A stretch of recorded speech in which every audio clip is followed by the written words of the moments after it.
afternoon, everyone. Hello. My name is Emma and I'm the Staff Development Nurse here on Ward 6H at Royal Perth Hospital.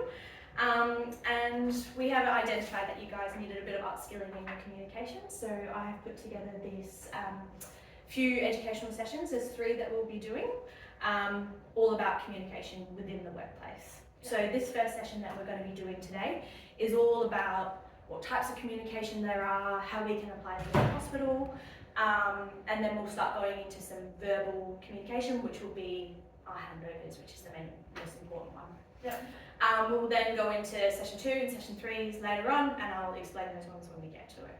Any questions before we start? Fantastic. If in the event of an evacuation, you guys did get a little bit of fire for walkthrough when you first arrived, but the evacuation diagram was outside room D. There is one up on the wall here as well. But if you do need to evacuate, we just need to go out this door, walk down to 6G to the back stairs, and then we'll go down 2 flights of stairs. Our area warden is whoever is coordinating. So this morning it was Mel, and it will be Maddie this afternoon. So there's 2 today, so we'll be safe. Alright, let's jump into it. Oh, and if you need to go to the bathroom, you know, they're just outside the door and don't have to ask. Take yourself off if you need to go. Okay? So, what we're going to do, as I kind of already covered, we're going to be going over some communication types and styles. There'll be verbal communication within the hospital, our governing bodies, and then we'll get into the clinical bedside handover, which I know you guys have been doing. It's just how we can improve that a little bit for you. So what I want you to get out of today is understanding what different communication styles and types and what's the most appropriate one for the hospital setting, and why bedside clinical handover is the national standard and how we've adapted that into our hospital, because there's a few different ways that we can do it. Okay, to start off with, we're going to do a little activity, and I've called this one Communication Whispers. So I'm going to whisper something to Vanessa. I'm going to get you to pass it down the line, and at the end we're just going to see how accurate it is. Okay. So I'm going to come over here. Oh my god. I need to remember it myself. Oh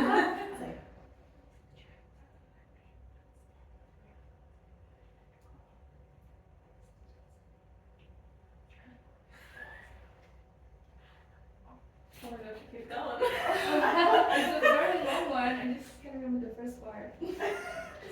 Yeah, just as much as you can remember.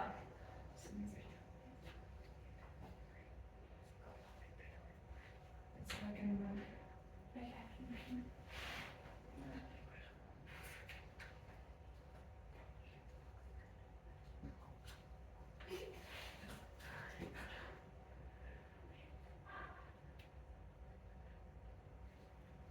Alright, what have we got? John in room B needed something. Like, I can't remember, like, she told. Needed oxy. Oh, okay. Needed oxy. Can't remember. That's okay. Okay. So what I said, Mr. Jones needs, in room B, needs 10 milligrams of oxycodone at 12 o'clock, and Mrs. Jensen needs, in room K, needs 20 milligrams of OxyContin at 10 o'clock.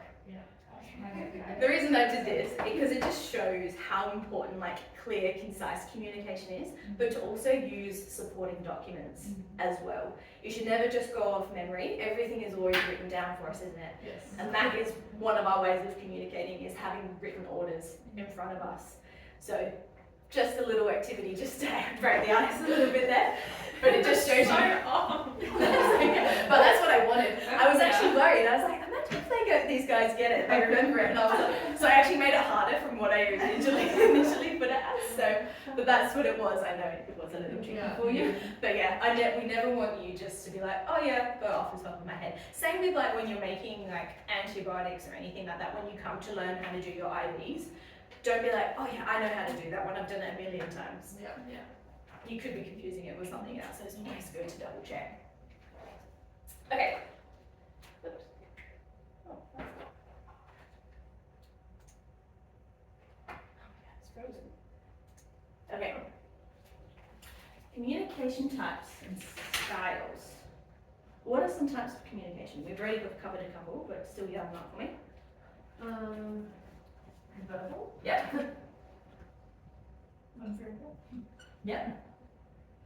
Do you like what specifics, like body language or like, or more? Yeah, so probably body language would probably come under your non-verbal. Okay. Yeah.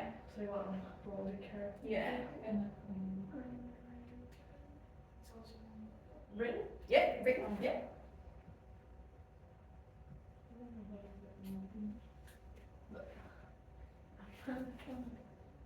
We've had a communication class. Yeah, that's okay. That's okay. I don't even know. So a couple others. So you've covered the main ones. So your verbal, your non-verbal, and your written. Other ones as well is visual and listening. Yeah. So with body language, you can see that from visual as well, can't you? That's also non-verbal. Non-verbal can be like your way of communicating to someone. You go to someone in that. Don't come in here. But yeah, visual is like looking at a patient, and sometimes you know if they're like guarded or they're curled in a ball. That tells you quite a lot, doesn't it? It tells you they don't want to engage with me, or that person's in pain because they're guarding whatever area they have on their leg. Yep. So, what type of verbal handovers would there be within the hospital? Like what? Sorry, I gave you the answer to one. Verbal communication, so handovers would be one of them. Handovers, like when you're trying to communicate with the medical team about getting a review or something. Yeah, so escalation of care. Yeah. When like doctors talk to you about something they've put down on a medication chart. Orders. Yeah, orders. And Where's another place aside from the bedside that we would maybe do a handover? In the nursing station. Yeah, the journey walk. on the phone. Yeah. On the phone, we could be transferring a patient to another hospital, so yeah, on the phone. things. Yeah, cool. Yeah. What about non-verbal? We did just cover a couple, so I'll write body language in here. Yep. What was that? Eye contact. Yeah, definitely, yeah. And you can see if someone's like avoiding eye contact, that's telling you a message, isn't it? Yeah. Yeah. What's wrong? Gestures. Yeah, gestures, facial expressions. It tells a lot. Yeah.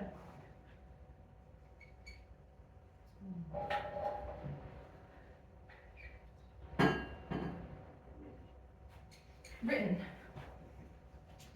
It's like the written handover that is made. Yeah, so ICM is what we call it, yeah. Yeah. Yeah, your charts, yeah. Written Progress. Sorry? Progress notes. Yeah, that's a big one, yeah. So I'll just say notes for that one. Yeah. What about looking up blood results? Do you reckon that would be a written information for us? Yeah. So that also comes under ICM, which we will go over in one of our next sessions as well. Yep. But all the blood results go into this program as well. So that's our handover program and our blood results program.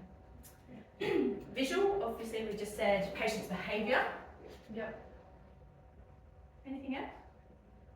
There's a lot of like signage around like the hospital, like contact precautions and things. Yeah, definitely. That's a really good one, yeah. Visual and written. Yeah.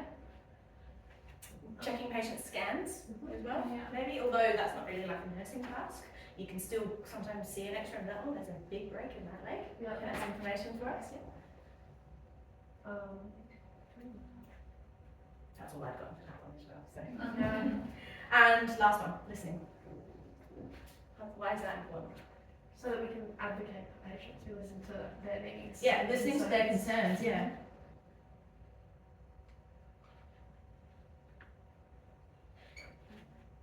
Like at the beginning of shift when we like look at the board and the coordinator and Mhm. managers. Yeah, so if you're like the oncoming staff, listening Yeah. to your handover. It's like patient Yeah. concern. Because that's really important, is the listening when you are getting handovers as well, because you need to make sure that you're retaining this information you're being told. That's why you're always writing things down as well. But it also is the perfect time you listen to something and you're like, that doesn't seem quite right, and question. Yeah. Questioning sometimes your handovers, like never be afraid. If you're unsure about something, make sure you clarify. because you don't want them to leave and say it was like you're on a night shift and you're like, I wasn't really sure about this.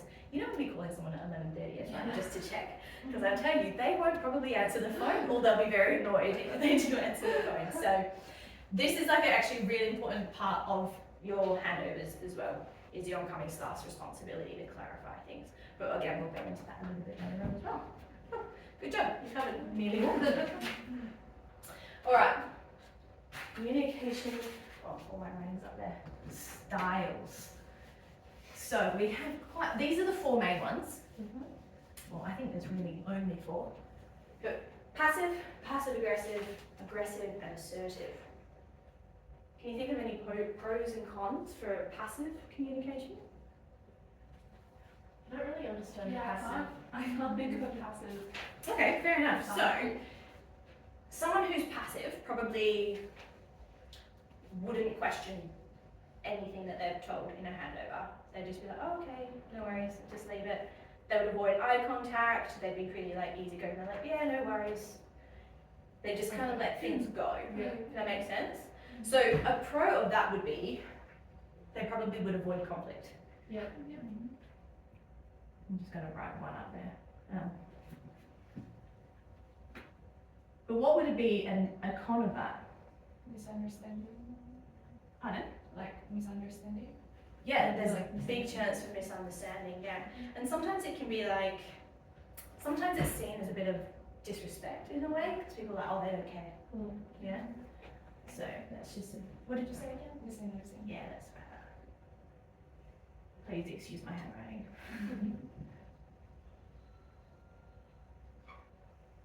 Okay, passive aggressive. You all know what this one means, right? Can be taken the wrong way, maybe. Confusing? Yeah. Is there any cons? Yeah. What would a con be? Get their point across. Yeah, they're direct. Yeah. But sometimes, like, no, I would say that, I would probably say directness is more aggressive or assertive, but passive aggressives would probably be like, they're annoyed about something, but they're not gonna confront them. Yeah. So they're gonna avoid direct confrontation, Yeah. which probably isn't healthy, but that is a pro.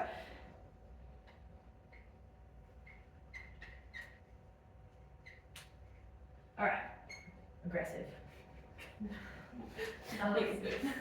No, but we did say one, didn't we? A pro is clear.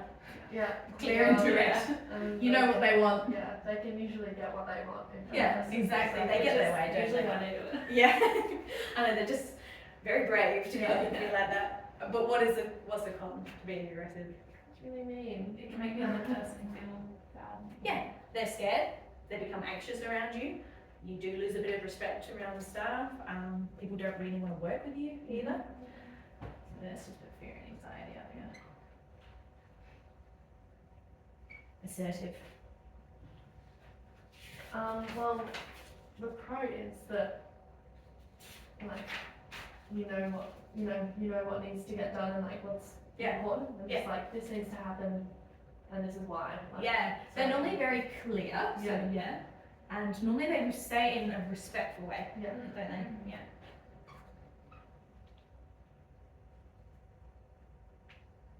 What would a con be? There are a couple, not many though.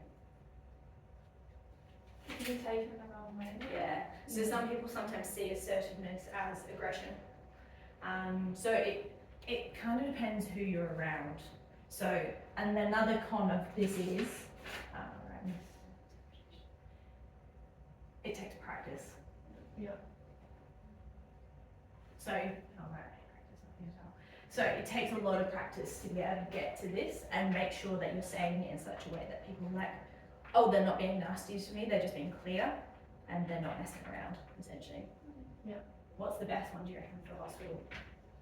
Assertive. Definitely assertive.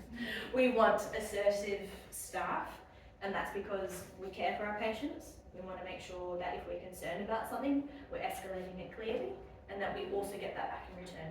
We don't want someone to give us, like a doctor to give us like a wish-washy order, you know, oh, we could do this, or we could do that, and like, Yeah. what do you want me to do? Cool. Any questions on that? No. Cool.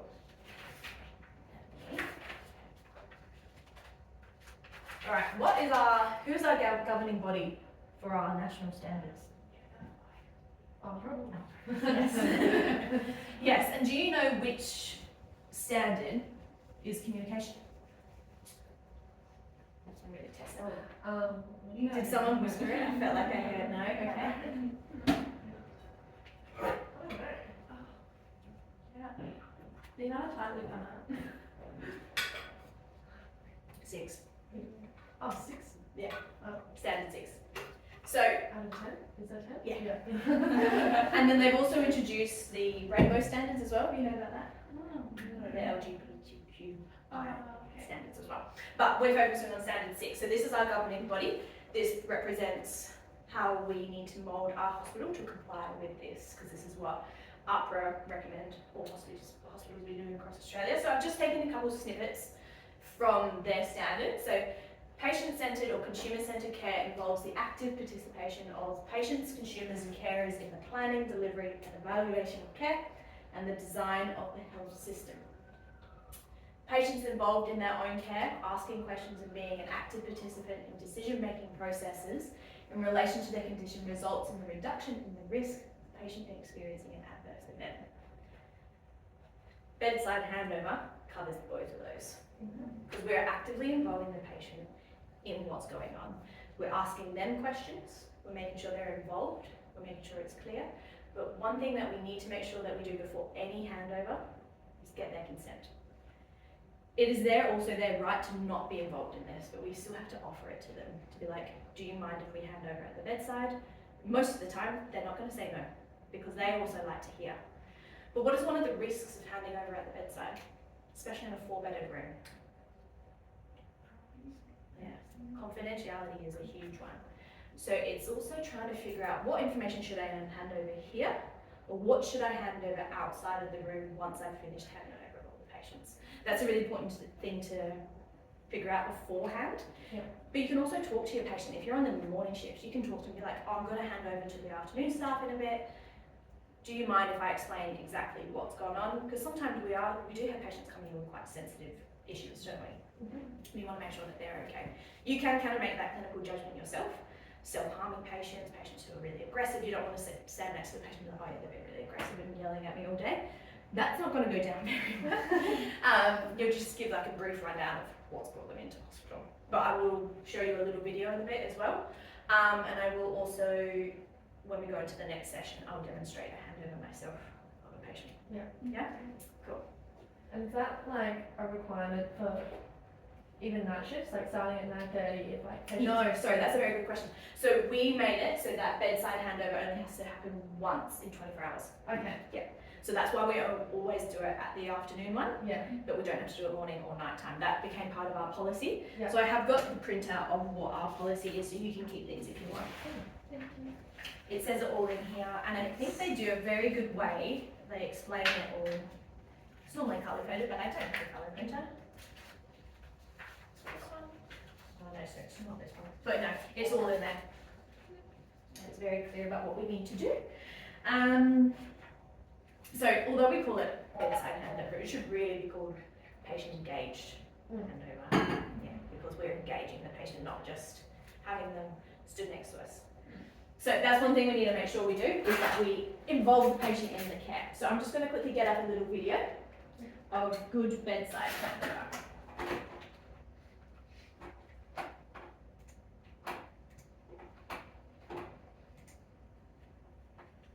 Sorry, this computer's so slow.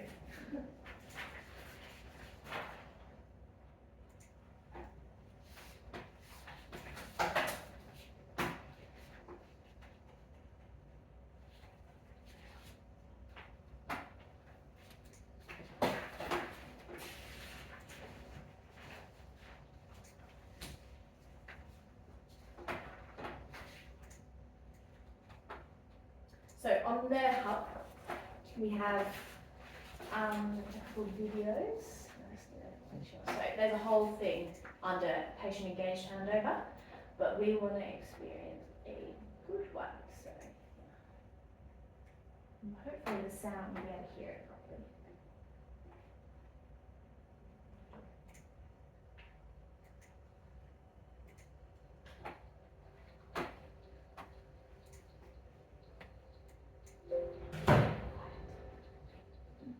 Patient engaged handover is incorporated into our normal bedside handover and follows our standard isobar format.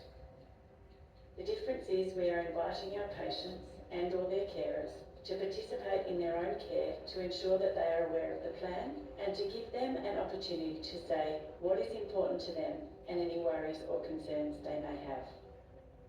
By doing this with our patients, we are able to make sure everyone is clear of any plans and how concerns will be addressed.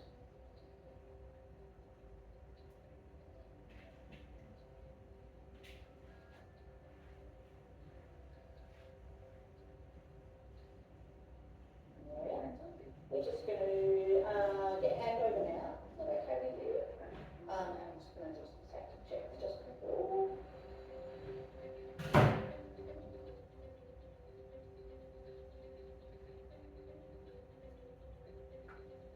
just going to check the name band.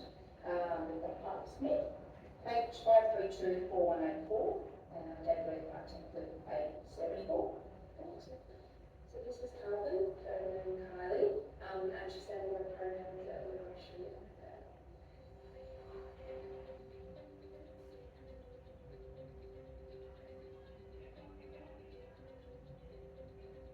So, situation, Kylie is a 48-year-old female, admitted 3 days ago with type 2 diabetes mellitus DKA transmission. Hers with a history of type 2 diabetes mellitus, congenital hearing loss, partial blindness due to cardiac corneal ulcers and glaucoma. She also has triple vessel disease. She's goals of patient care A. She had a couple of cannula removed this morning. At removal, the fluid was 0, so please observe for another 48 hours. Yep.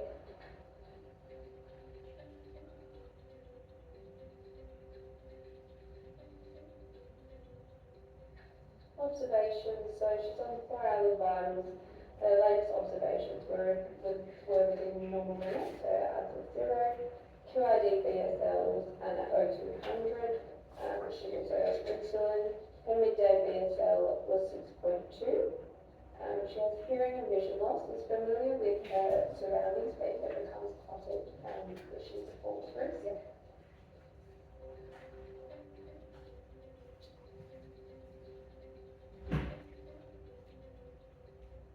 Background, so what matters most to you whilst during school?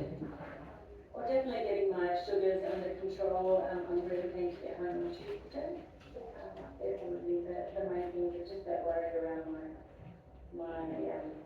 sight and my hearing with lots of people around. Yeah. So just confirming we are aiming for the discharge on Tuesday. That's lovely. Thank you.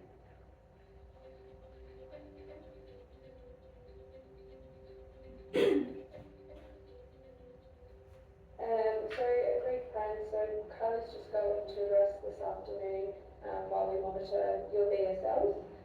Please let us know if your cannula site becomes red or stored, and we'll get a sign above your bed telling us about your hearing and vision loss. Is that okay? That's okay.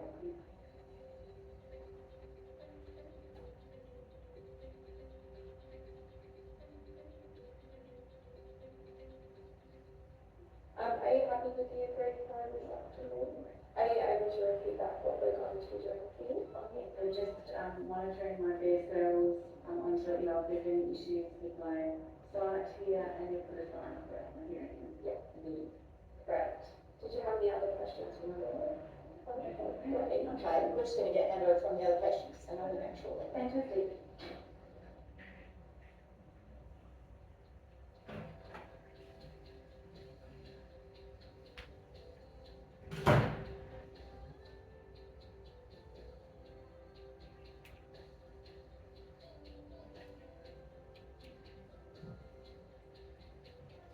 Okay.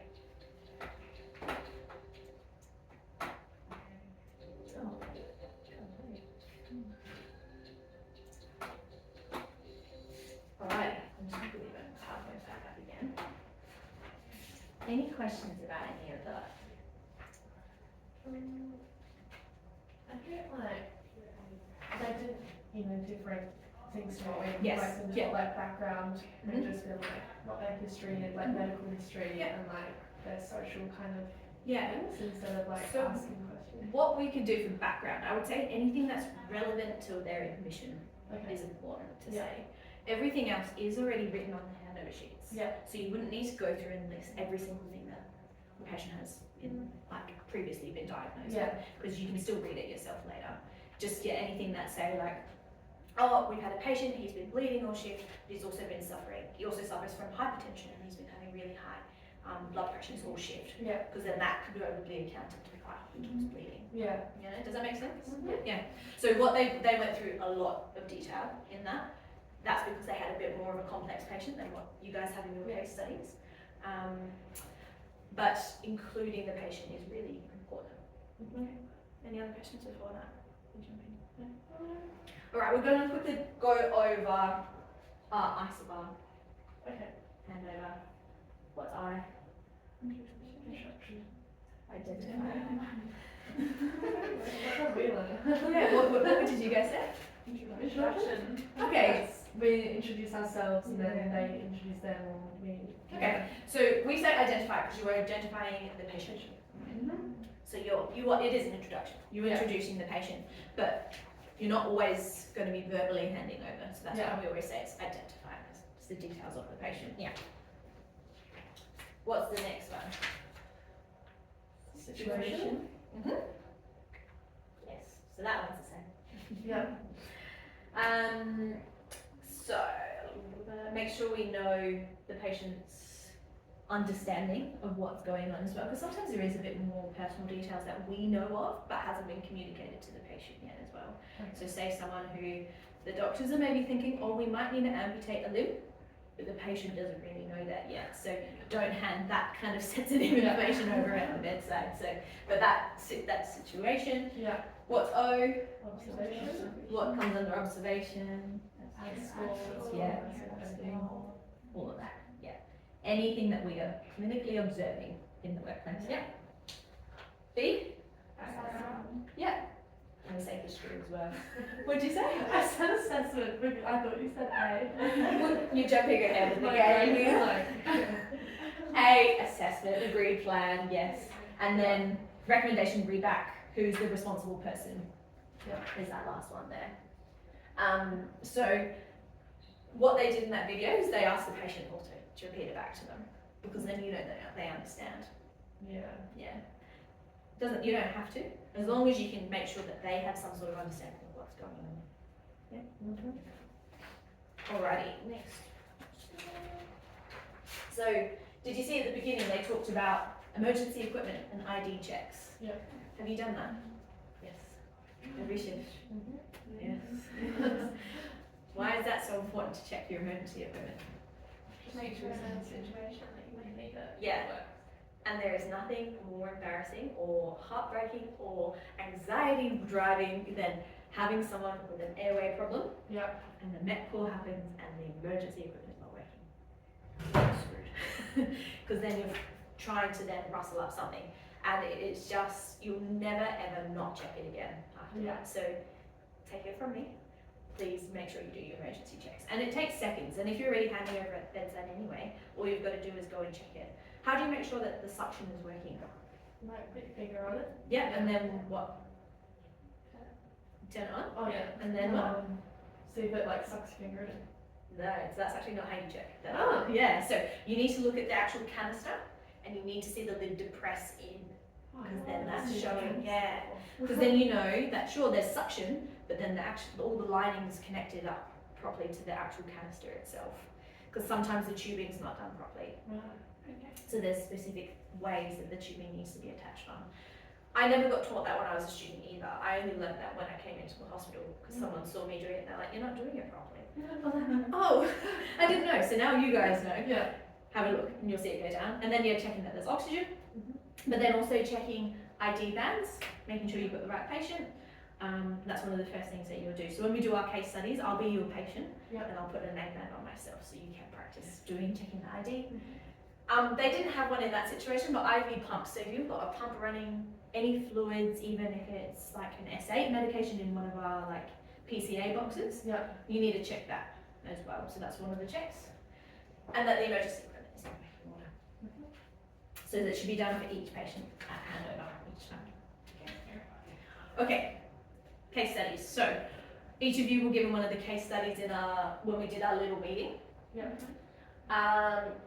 In our next session, you're going to be handing that patient over to the next patient. I'll give you an example beforehand of how I would hand someone over. But just to be clear, if you're the person receiving the handover as well, make sure you are questioning. I did try and word the case study, so there are a few things that the other person could maybe pick up on. If you don't, that's absolutely fine, because we're going to sit down and we're going to talk about each case study afterwards anyway. And then hopefully by the time we get through to the last person, we'll nail it. Yeah. Yeah. Okay. Any questions about what you've learnt today, or anything that's going to be coming up? Perfect. All right. I just want to quickly check that you've retained some of your knowledge. Great. For what I have taught you today. What does I stand for in ASABA? Yeah. Okay. What 4 types of communication styles were there? Verbal, written, That's- That's styles. Types. Oh, sorry, I'm talking about styles. You were correct. I meant what types of communication are there? Did I just say the same thing twice? Like, Passive? Yes, there's Oh. yeah, passive aggressive. Aggressive. Assertive. Perfect, yes. And what number national standard was communication? 6. Well done. Alright, thank you so much guys. So that was your first session. We will reconvene at a later date for our next session. So please bring your case studies along to that as well, the ones that we gave you, because that's what we're going to be focusing on. And then we're also going to start to delve into a little bit of written handover, and then we'll refresh on what we've just touched on today.